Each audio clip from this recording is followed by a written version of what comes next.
Hello दोस्तों, कैसे हैं आप सब? आशा करती हूँ कि बहुत अच्छे होंगे और आपके आशीर्वाद से मैं भी बहुत अच्छी हूँ।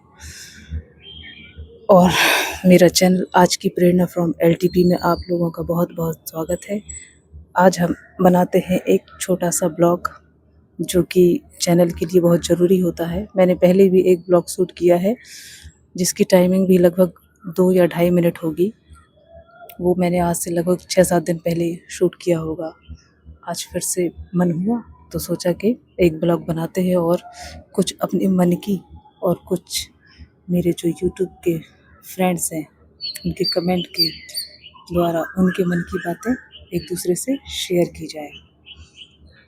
तो दोस्तों, आज के ब्लॉग में हम अपनी ऐसी बातें डिस्कस करेंगे जिसको डिस्कस करने के लिए कोई नहीं है। इसलिए तो मैंने ये चैनल बनाया है कि मैं अपनी बातें आप लोगों के साथ डिस्कस कर सकूं।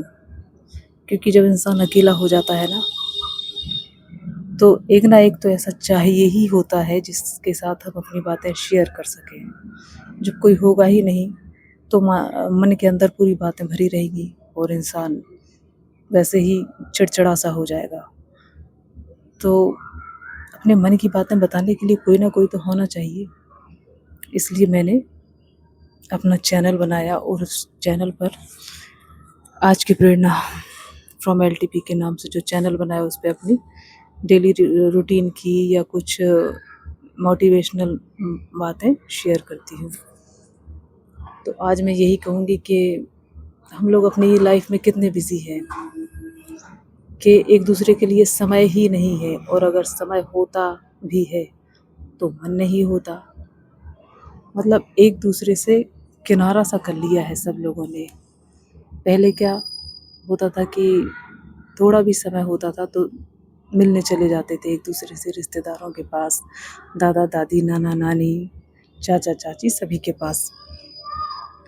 लेकिन अब ना ही तो दादा दादी हैं, ना ही नाना नानी है, और ना ही चाचा चाची है। कोई नहीं है। और बाकी जितने हैं रिश्तेदार तो वो अपना मतलब सिद्ध करने के लिए ही एक दूसरे से जुड़े होते हैं। तो मतलब ही नहीं बनता कि कहीं जाया जाए।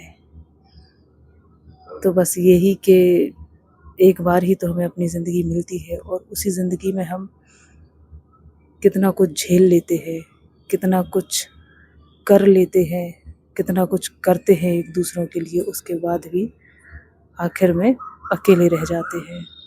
दूसरों के पीछे भाग भाग के पूरा कीमती समय अपना बर्बाद कर देते हैं। जब तक समझ में आती है तब तक बहुत देर हो जाती है।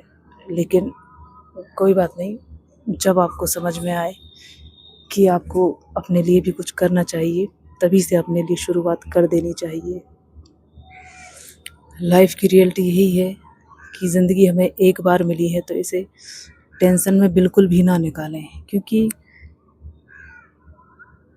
क्योंकि दोस्तों, ना ही तो हम कुछ साथ में लाए थे और ना ही कुछ साथ में ले जाएंगे।